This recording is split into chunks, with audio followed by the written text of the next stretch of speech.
की।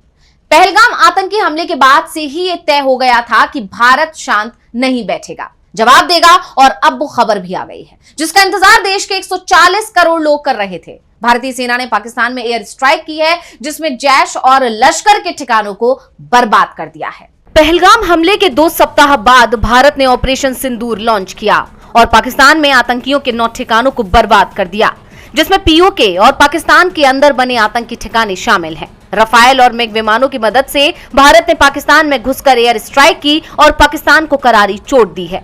जिन ठिकानों को निशाना बनाया गया उनमें मरकज सुभान अल्लाह, बहावलपुर, मरकज तैयबा, मुरीद के, Gulpur, Sawai Nalla camp Muzaffarabad, Bilal camp Muzaffarabad, Maskar Raheel Shahid Kotli camp, Masjid Ahle Hadith Barnala camp, Sarjal camp, Mehmoona camp, Sialkot. Operation Sindoor के तहत की गई एयर स्ट्राइक में लश्कर तैयबा और जैश ए मोहम्मद के हेडक्वार्टर्स को निशाना बनाया गया है। पाकिस्तान के इंटर सर्विसेज पब्लिक रिलेशंस के डायरेक्टर लेफ्टिनेंट जनरल अहमद शरीफ चौधरी ने कहा कि भारत ने 24 मिसाइलें दागी हैं, जिसमें 26 लोगों की जान गई है, जबकि भारत का दावा है कि ये संख्या 100 से ज्यादा है। हमले में जैश ए मोहम्मद के प्रमुख मौलाना मसूद अजहर तो बच गया, लेकिन सुभान अल्लाह मस्जिद पर किए गए हमले में मसूद अजहर के परिवार के 10 सदस्य और 4 करीबियों की जान चली गई। मौलाना मसूद अजहर की बड़ी बहन के साथ मौलाना कशफ का पूरा परिवार मारा गया और मुफ्ती अब्दुल रऊफ के पोते पोतियां, बहन सादिया के पति समेत सबसे बड़ी बेटी के 4 बच्चे घायल हुए हैं।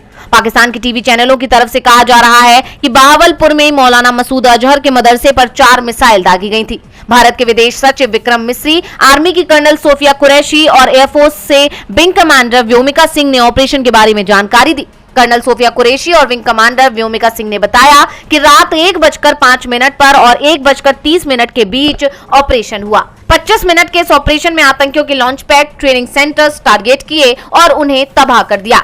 इस बीच पूर्व आर्मी चीफ मनोज नरवणे ने पाकिस्तान को बड़ी टेंशन देते हुए कहा है कि पिक्चर अभी बाकी है। भारतीय सेना ने पूरी दुनिया को अपनी ताकत दिखा दी है। सेना की कार्रवाई को लेकर अब तमाम देशों की प्रतिक्रियाएं सामने आ रही हैं। सबसे बड़ी बात तो ये है कि इस मामले में कोई भी देश पाकिस्तान के साथ खड़ा नहीं दिख रहा है।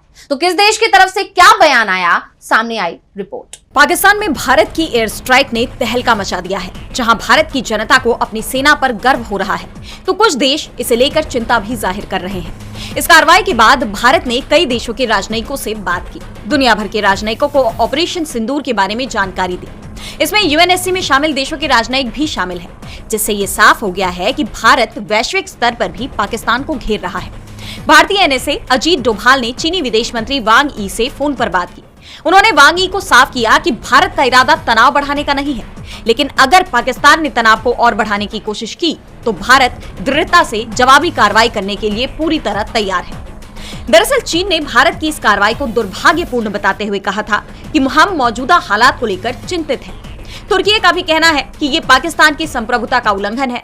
वहीं कतर, यूएई ने भारत और पाकिस्तान से अपील की है कि ऐसे हालात पैदा न करें जो क्षेत्रीय और अंतर्राष्ट्रीय शांति के लिए खतरा बने। जबकि इजरायल ने भारत के आत्मरक्षा के अधिकार का पूरी तरह से समर्थन किया है। उन्होंने कहा कि आतंकियों को ये जान लेना चाहिए कि मासूमों के खिलाफ उनके घिनौने अपराधों से उन्हें छिपने की कोई जगह नहीं मिलेगी। वहीं अमेरिकी राष्ट्रपति डोनाल्ड ट्रंप ने कहा कि मुझे लगता है कि लोगों को पता था कि कुछ होने वाला है। संयुक्त राष्ट्र के महासचिव एंटोनियो गुटेरेस ने चिंता जाहिर करते हुए कहा कि दुनिया इस सैन्य तनाव को बर्दाश्त नहीं कर सकती। रूस ने भी दोनों देशों से संयम की अपील की है, लेकिन पाकिस्तान में बौखलाहट दिखाई दे रही है। पाकिस्तान के प्रधानमंत्री शहबाज शरीफ ने भारत की ओर से किए गए मिसाइल हमलों को युद्ध की कार्रवाई करार दिया और कहा कि उनके देश को करारा जवाब देने का पूरा अधिकार है। पाकिस्तान ने सुरक्षा परिषद से भी संपर्क किया है। अब ऐसे में ये संघर्ष आगे और बढ़ेगा या थम जाएगा, ये देखना होगा। दुनिया संयम बरतने की बात कह रही है, तो भारत की तरफ से भी साफ कर दिया गया है कि अगर पाकिस्तान ने कोई हिमाकत की तो वो जवाब जरूर देगा। पूरा देश इस मामले में एकजुट है। सेना की कार्रवाई को लेकर कांग्रेस वर्किंग कमेटी की बैठक हुई, जिसमें एक बार फिर सेना और सरकार के समर्थन का ऐलान किया गया। पूरी दुनिया भारतीय सेना के जवानों का हौसला देख रही है। पाकिस्तान के अंदर भारतीय सेना की स्ट्राइक को लेकर पूरा देश एकजुट है। सभी दलों ने सेना के शौर्य को सलाम किया। सेना की सफलता पर कांग्रेस वर्किंग कमेटी की बैठक बुलाई गई, जिसमें सेना की कार्रवाई का समर्थन किया गया। इस दौरान कांग्रेस अध्यक्ष मल्लिकार्जुन खड़गे ने कहा कि सेना की बहादुरी को सलाम करता हूं। हम आर्मी और सरकार के साथ हैं। इस मुद्दे पर कोई भेदभाव नहीं, एकजुट होकर लड़ेंगे। राहुल गांधी ने भी सेना को पूरा समर्थन दोहराते हुए कहा कि इस एक्शन के लिए हम उन्हें शुभकामनाएं देते हैं। कांग्रेस पार्टी और कांग्रेस कार्य समिति की ओर से पूरा समर्थन है। वर्किंग कमेटी में हमारा डिस्कशन हुआ, पूरा समर्थन, full support to our forces,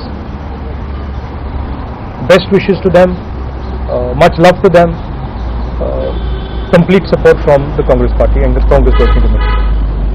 thank you.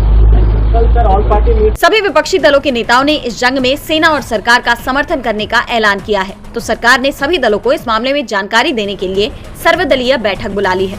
रक्षा मंत्री राजनाथ सिंह की अध्यक्षता में ये बैठक दिल्ली में सुबह 11 बजे होगी। इससे पहले राजनाथ सिंह ने सेना की कार्रवाई पर कहा कि हमने जो टारगेट तय किए थे उन्हें पूरा किया है। सेना का ऑपरेशन पूरी तरह से कामयाब रहा है। राजनाथ सिंह ने साफ कर दिया कि हमने सिर्फ उन्हीं को निशाना बनाया जिन्होंने हमारे लोगों पर हमला किया। भारत शांतिप्रिय देश है, लेकिन हम पर हमला होगा तो जवाब जरूर दिया जाएगा। ऐसे सवाल उठ रहे हैं कि क्या पाकिस्तान आतंकियों को मदद देना बंद करेगा? वैसे देश में सबसे ज्यादा सवाल ईवीएम को लेकर उठते हैं। इस मामले में सुप्रीम